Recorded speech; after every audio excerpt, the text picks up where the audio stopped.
Hello students, इस lecture में हम बात करेंगे बीए फोर्थ सेमेस्टर हिस्ट्री की हमारी लास्ट यूनिट, जिसमें कि आपके पास दो टॉपिक्स हैं। पहला है second world war and then उसमें है यूएनओ। ठीक है, तो क्योंकि जो हमारे सेकेंड वर्ल्ड वॉर के इम्पैक्ट थे, उसी में एक मेन इम्पैक्ट या मतलब हम कह सकते हैं जो एक मेन चीज़ हुई थी सेकेंड वर्ल्ड वॉर के बाद में, वो हुआ था यूएनओ का स्टेब्लिशमेंट। काफ़ी ज़्यादा इंपॉर्टेंट है और काफ़ी ज़्यादा सेकेंड वर्ल्ड वॉर से लिंक्ड है ये। इसी वजह से आपके दोनों जो मेन या दोनों जो इंपॉर्टेंट टॉपिक्स हैं वो इस यूनिट में दिए गए हैं। ठीक है, तो जो हमारा सेकेंड वर्ल्ड वॉर है वो मैं लास्ट वीडियो में कवर करा चुकी हूँ। अगर आपने वो वीडियो नहीं देखी तो चैनल पे बीए फोर्थ सेमेस्टर हिस्ट्री की प्लेलिस्ट बनी हुई है, वहाँ से आप वर्ल्ड हिस्ट्री के सारे टॉपिक्स को पढ़ सकते हैं। Means French revolution, industrial revolution या जितने भी हमारे यूनिट्स हैं उसके अंदर वर्ल्ड हिस्ट्री की, वो हम सारी कवर कर चुके हैं। ठीक है, तो ये हमारी लास्ट यूनिट का लास्ट टॉपिक है यूएनओ। इसके अलावा इस लेक्चर किसी भी लेक्चर के आपको नोट्स या पीडीएफ चाहिए तो आप टेलीग्राम चैनल ज्वाइन करके वहां से डाउनलोड कर सकते हैं। तो अब हम बात कर लेते हैं इंट्रोडक्शन की। जो हमारा यूएनओ है मेनली एक इंटरनेशनल ऑर्गेनाइजेशन है जिसका जो फाउंडेशन है वो 1945 में हुआ है। ठीक है, और इसको बनाया गया था इस पर्पस के साथ में कि ये इंटरनेशनल पीस को और इंटरनेशनल सिक्योरिटी को मेंटेन करेगा। ठीक है, साथ ही साथ ये प्रमोट करता है इकोनॉमिक और सोशल डेवलपमेंट। ठीक है, और दूसरी और सबसे लास्ट इंपॉर्टेंट चीज़ यहाँ पे ये ह्यूमन राइट्स को प्रमोट करता है। ठीक है, अब देखिए जैसा कि फर्स्ट वर्ल्ड वॉर में हमने देखा, मतलब फर्स्ट वर्ल्ड वॉर की वीडियो भी आपको इसी बीए फोर्थ सेम की हिस्ट्री की जो प्लेलिस्ट है वर्ल्ड हिस्ट्री की, उसी में मिल जाएगी। ठीक है, तो जैसे कि फर्स्ट वर्ल्ड वॉर के बाद में फ्यूचर वॉर्स को प्रिवेंट करने के लिए हमने वहाँ पे एक ऑर्गेनाइजेशन बनाई थी जिसका नाम था लीग ऑफ नेशन। ठीक है, अब जस्ट बिकॉज जो लीग ऑफ नेशन थी वो अपने काम को करने में सफल नहीं रह पाती है, 20 वर्षों बाद लगभग प्रथम विश्व युद्ध के बाद द्वितीय विश्व युद्ध होता है।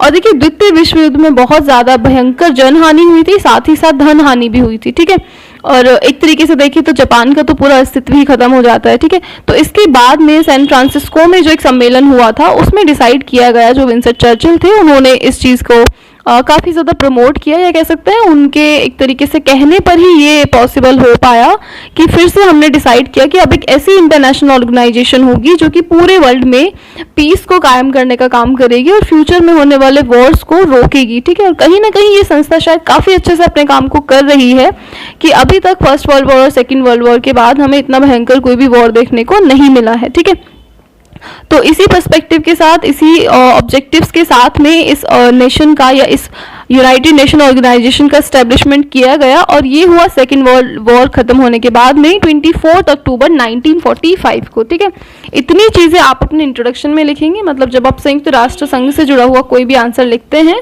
तो उसमें आपकी जो मेन प्रस्तावना या इंट्रोडक्शन होगा उसमें ये सारी चीज़ें आपको बतानी है। इसके अलावा अगर हम इसके हेडक्वार्टर की बात करें तो वो न्यूयॉर्क के अंदर है, और इसमें जो प्रेजेंट मेंबर हैं वो 193 कंट्रीज हैं। ठीक है, और इसके जो महासचिव हैं एंटोनियो गुटेरस हैं, जो कि पोर्चुगीज से बिलोंग करते हैं। इसके अलावा अगर आपसे पूछा जाए, मतलब जिन भी यूनिवर्सिटीज़ में एमसीक्यू पूछे जाते हैं वहाँ पे ये थोड़ा सा इंपॉर्टेंट रह सकता है कि संयुक्त राष्ट्र संघ को नाम किसने दिया। ठीक है, तो फ्रैंकलिन डी रूजवेल्ट इन्होंने नाम दिया है, जो कि तत्कालीन उस समय के अमेरिका के राष्ट्रपति थे। ठीक है, और जो यहाँ की कार्यकारी भाषाएं हैं वो अंग्रेजी है और फ्रेंच है। तो इतनी डिटेल्स आई थिंक इसके इंट्रोडक्शन के लिए काफ़ी है। मेन आपको इसका हेडक्वार्टर पता होना चाहिए, इसके जो प्रेजेंट मेंबर्स हैं वो पता होना चाहिए, स्टैब्लिशमेंट ईयर पता होनी चाहिए, और देखिए उस समय इसमें जो ओरिजिनल मेंबर्स थे वो केवल और केवल 51 थे। ठीक है, अब हम बात कर लेते हैं इसके ऑब्जेक्टिव्स क्या थे, ओरिजिन के या इसके फॉर्मेशन के ऑब्जेक्टिव। मेन चीज़ है यहाँ पर कि इस संघ के उद्देश्य क्या थे, क्यों इस संघ का संगठन किया गया। तो देखिए पहला इसका काम है शांति और सुरक्षा की स्थापना करना। दूसरा ये क्या करता है, जो भी शांति विरोधी तत्व हैं, ऐसे कोई भी तत्व अगर किसी भी देश में या इंटरनेशनली विद्यमान है जो शांति को नुकसान पहुंचा सकते हैं, तो उन शांति विरोधी तत्वों को ये खत्म करने का काम करता है। ठीक है, तीसरी चीज़ यहाँ पर कि राष्ट्रों के बीच में एक पीसफुल रिलेशंस को कायम करने का काम ये करता है, उनके रिलेशंस को डेवलप करने का काम करता है। ठीक है, और जितने भी इंटरनेशनल इश्यूज हैं, इंटरनेशनल कॉन्फ्लिक्ट्स हैं, उनको ये ख़त्म करता है।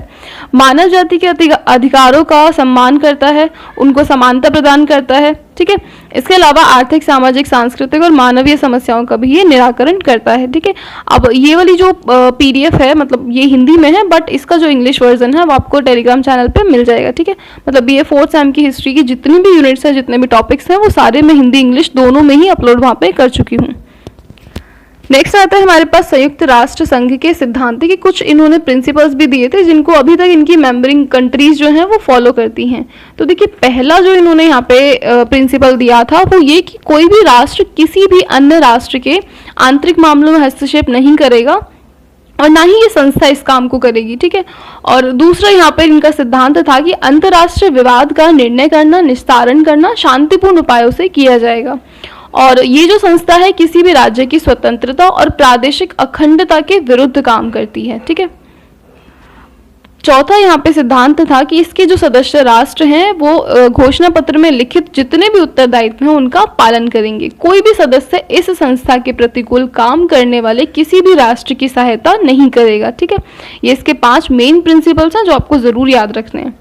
अब हम आ जाते हैं इस टॉपिक का जो सबसे इम्पॉर्टेंट और मेन पार्ट है कि जिसमें से आपसे हो सकता है कि कुछ वेरी शॉर्ट या शॉर्ट क्वेश्चंस भी पूछ लिए जाएं, ठीक है। मतलब देखिए लॉन्ग क्वेश्चन अगर इस टॉपिक से बनता है तो संयुक्त राष्ट्र संघ की स्थापना और उसकी स्थापना के उद्देश्यों का वर्णन आपसे पूछा जा सकता है, या फिर एक सीधा लॉन्ग क्वेश्चन आपसे आ सकता है कि संयुक्त राष्ट्र संघ के कितने अंग हैं और उनके क्या कार्य हैं। अब जनरल सी बात है कि अगर शॉर्ट क्वेश्चंस आते हैं तो फिर उसमें ये जो संस्थाओं के अंग हैं, ये इस जो संघ के अंग हैं, इन अंगों से मतलब जो ये कंपोनेंट्स हैं यूनाइटेड नेशन के, जैसे कि जनरल असेंबली है, सिक्योरिटी काउंसिल है, इंटरनेशनल कोर्ट ऑफ जस्टिस है, ट्रस्टीशिप काउंसिल है जो कि 1994 में बैन कर दी गई थी, ठीक है। तो उसके काम को एक तरीके से समाप्त कर दिया था। सेक्रेटेरिएट है, उसके अलावा इकोनॉमिक और सोशल काउंसिल है। तो इन सभी को इंडिविजुअली 2-2 नंबर में आराम से पूछा जा सकता है, ठीक है।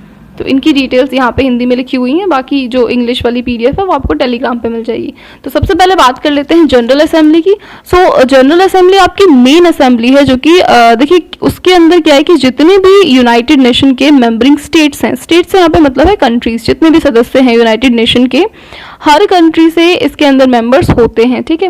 क्योंकि बाकी सारे जो ऑर्गन्स हैं उसमें हमें ये चीज़ देखने को मिलती है कि कुछ गिने चुने उसके अंदर मेंबर्स होंगे और जिसमें से कुछ परमानेंट होंगे, कुछ टेम्पररी भी होंगे, बट जनरल असेंबली में ऐसा नहीं था। यहाँ पे जितनी भी हमारे पास एक तरीके से सदस्य थे यूनाइटेड नेशन में, सभी सदस्य देशों से यहाँ पर सदस्यता सभी व्यक्तियों को दी गई थी। अब देखिए हर कंट्री यहाँ पे अपने 5 सदस्य भेज सकता है, लेकिन उनका वोट एक ही माना जाता है। और अगर हम बात करें इसके सेशंस की तो हर सितंबर के मतलब हर साल होता है, ये सितंबर के 3rd ट्यूसडे से शुरू होता है और दिसंबर तक चलता है, ठीक है, दिसंबर के मिड तक। उसके अलावा अगर सुरक्षा परिषद चाहे या सुरक्षा परिषद के कहने पे ये जो महासभा है किसी भी नए सत्र या कोई भी इमरजेंसी सत्र की व्यवस्था या आयोजन कर सकता है। और इसके अलावा अगर हम बात करें महासभा के क्या क्या इंपॉर्टेंट काम है, तो देखिए कुछ इसके फंक्शंस में ना अपॉइंटमेंट्स भी आती हैं कि जो सेक्रेटरी जनरल होता है उसकी अपॉइंटमेंट भी ये करता है सिक्योरिटी काउंसिल के कहने पे। उसके अलावा ये रिकमेंडेशंस भी देता है कि कैसे आप पीसफुल सेटलमेंट कर सकते हो, कैसे आप डिस्प्यूट्स को हटा सकते हो, और बजट जो होता है उसको भी अप्रूव करता है। इसके अलावा कुछ नॉन परमानेंट मेंबर्स जो सिक्योरिटी काउंसिल में होते हैं उनको भी इलेक्ट करता है। इकोनॉमिक और सोशल काउंसिल, ट्रस्टीशिप या बाकी की जितने भी हमारे पास जैसे इंटरनेशनल कोर्ट ऑफ जस्टिस है उसमें जो जजेस हैं उन सब का इलेक्शन भी यही जनरल असेंबली करती है, ठीक है। अब बात कर लेते हैं सेकंड ऑर्गन। तो जो सेकंड है वो है सुरक्षा परिषद, सिक्योरिटी काउंसिल, जिसका जो मेन काम है वो इंटरनेशनली पीस को और सिक्योरिटी को मेंटेन करना है। इसके अलावा ये रिकमेंडेशंस भी देता है नए मेंबर्स के एडमिशन के लिए।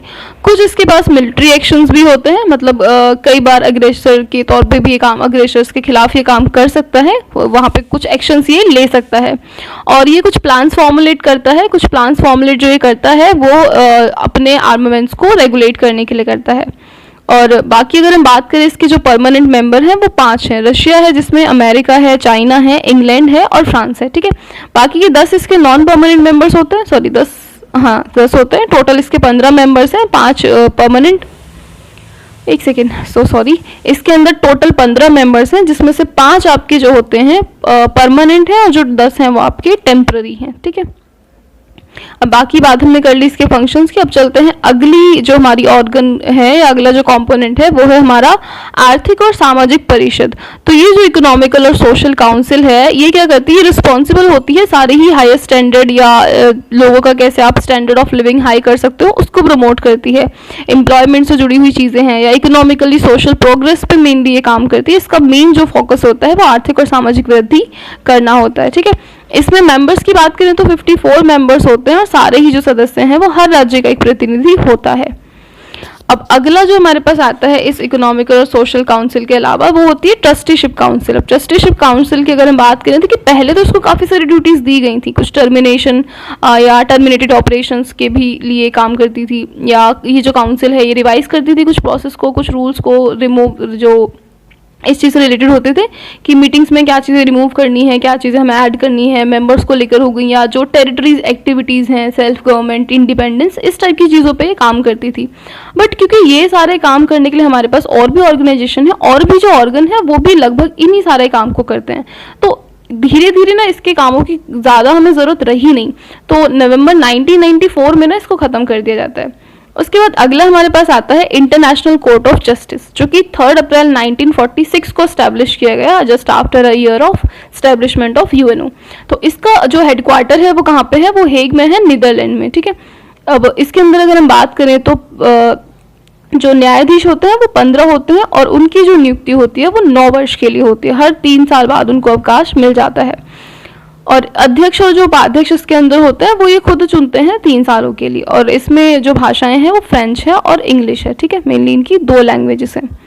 और बाकी कोर्ट रिस्पॉन्सिबल होता है कि लीगल इश्यूज जो भी कंट्रीज़ के बीच में हैं या जो मेंबरिंग कंट्रीज़ के बीच में है उनको सॉल्व करना, इंटरनेशनल लॉ से रिलेटेड चीज़ें ये बनाता है, ये लीगल इश्यूज़ पे एडवाइस भी दे सकता है, और यूएन एंटिटीज़ को भी अप्रूवल देता है, ठीक है। काफ़ी सारे मतलब एक तरीके से लॉ फॉर्मेशन का काम तो ये नहीं करता है, जजमेंटल्स पास करना इसका काम होता है, चाहे वो इसके मेंबर्स के बीच में हो, चाहे अदर कंट्रीज़ के बीच में हो।